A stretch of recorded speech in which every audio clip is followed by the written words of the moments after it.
2 days ago, I went to the Baglietto'S shipyard in La Spezia with a group of other yacht brokers, and I went there with a view to filming some of that visit so that I could report back to you.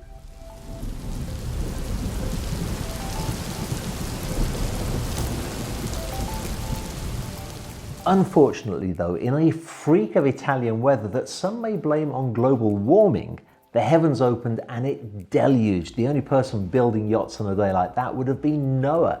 But Baglietto is such a historic shipyard, so important in the yachting industry, and the management was so hospitable and so informative that I did want to report back to you on some of the wonderful yachts that they're building for their clients and offering to new clients. At the end of this video, I'll also be telling you about a competition I entered while I was at Baglietto, and I'll be interested to hear your comments on. I'll also be announcing a really new, exciting project that we are all about to embark on together. Baglietto has been in business since 1854, and in modern times, many of the yachts that they have delivered belong to what they call the T line, T standing for tradition. As a matter of fact, one T-line yacht was in delivery during our visit, a gorgeous 55-metre example with a sensational colour combination, lying in the dock undergoing final pre-delivery works and tests. Actually, this line of yachts, designed by Francesco Pascowski, has been hugely successful for Baglietto, and in recent years they've delivered some wonderful examples, such as the 48-metre Silver Fox, launched in 2018, and also 48-metre Andiamo, launched in 2017. Now these latter two are built with steel hulls and aluminium superstructures, and they reach a respectable speed of 16 knots. They're not built with speed as the main objective though, but rather to offer comfortable and spacious interior volumes. But at the same time, really good deck space. Now these two features don't always go hand in hand, but look at the size of the sun deck on the 48-metre Baglietto T-line. Around about here, where some yacht builders build a coach roof for the bridge, Baglietto have opted to keep the deck running for as long as it possibly can, gaining a huge amount of prime real estate that the yacht owner will certainly enjoy using. In my opinion, this was quite a bold move by a company that's known for Italian design and styling. They could have taken the safe option of a sleek aluminium roof to protect the lines of the yacht, but instead they figured out a way to maximise deck space, but still keeping a very distinctive and very attractive exterior profile.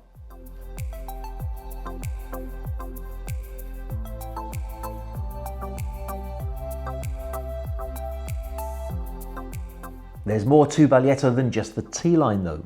They also have a very successful and very well developed product line called the Fast line.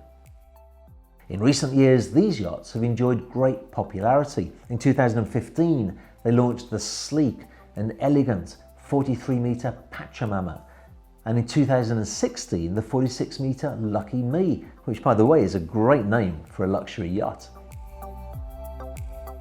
These models are built with aluminium hulls and superstructure. Aluminium, of course, being much lighter than steel. My records indicate that Pachamama was capable of reaching 33 knots with two MTU engines of about 4,500 horsepower each. Lucky Me, on the other hand, is quite a lot bigger in volume, and my records indicate that she has a top speed of 26 knots with a similar engine package. Still, a very respectable speed, and she has an excellent high cruising speed of 20 knots. Again, these are my records and not necessarily official shipyard specs. Now, I don't think I've ever been on board Pachamama, but I did visit Lucky Me many times, and she had many features that I really loved. Full height windows in the main deck lounge area really give a welcome feel when you enter the yacht. And the shipyard's done a great job with the distribution of deck spaces. The bow seating area is not just a token gesture to satisfy those that want privacy in port. It's actually a really large and comfortable area that I imagine many owners and their guests will use extensively. This goes for the aft upper deck and the sun deck too. Baglietto have kept outside areas free from clutter and expansive so that buyers are getting plenty of boat for their buck.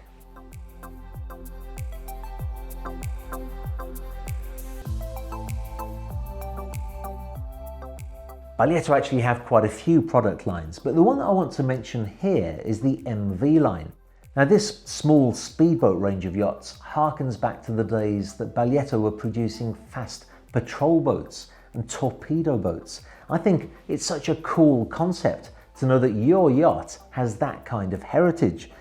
And although this line of yachts has a macho military appearance on the outside that may appeal to your inner Rambo, the interiors are soft and luxurious enough to satisfy the Paris Hilton that is in each and every one of us. The 19-metre Baglietto MV called Riddock is built from aluminium and reaches 42 knots. So this is a yacht you can have a lot of fun with as you charge up the coast from Monaco to Saint-Tropez for a night of parties at Club 5 A 13-metre model of the Baglietto MV range is also available, and this can reach 37 knots top speed. So if you see yourself as a future Baglietto owner but want to start with an entry-level boat, this is absolutely the one to go for. Although I would also imagine that it would be awesome to have a 55-metre Baglietto's Superyachts and to use the 19-metre Baglietto MV torpedo boat as a chase boat to it. Well, there's nothing wrong with imagining and fantasizing that I could be the yacht owner of such a great combination of boats. And imagining that I'm a yacht owner is something I'll be doing a lot of in the future, since I've just been given the green light for a fantastic new series of videos. Last year, I produced a vlog called How Much Does It Cost to Run a Yacht? Now, usually the vlogs that I do from behind my desk here achieve 20, 30, maybe 40,000 views, whilst the videos that I do actually on board a yacht, of course, often get hundreds of thousands of views. However, that vlog about how much does it cost to run a yacht actually achieved over 500,000 views and continues to get about 2,000 views every single day. Now that tells me that there is a huge appetite from people who are passionate about yachting but want more practical information about ownership itself. So I'll soon be starting a monthly series where I actually travel to go to see yachts that are for sale, and I go through the motions of buying that specific yacht. We'll be talking about the costs of purchase beyond the actual purchase price itself. We'll be looking in detail about the costs of running the yacht on a monthly basis, and most importantly, we'll be looking at the simplest and most effective way to buy a yacht. The first episode is scheduled to be published in August. So I'm sure there's something that you can think of to make sure that you don't miss out on that. Also, I mentioned at the beginning of this vlog that I entered into a competition at Baglietto. As a matter of fact, all of the brokers there were divided into groups and assigned to work with a yacht designer so that we could design our own yacht. And it had to be something a little bit different from the normal traditional yachts that you see. Our group was assigned to the charismatic and talented Orazio Bozzo, who actually has 2 yachts of his design in construction at Baglietto at the moment.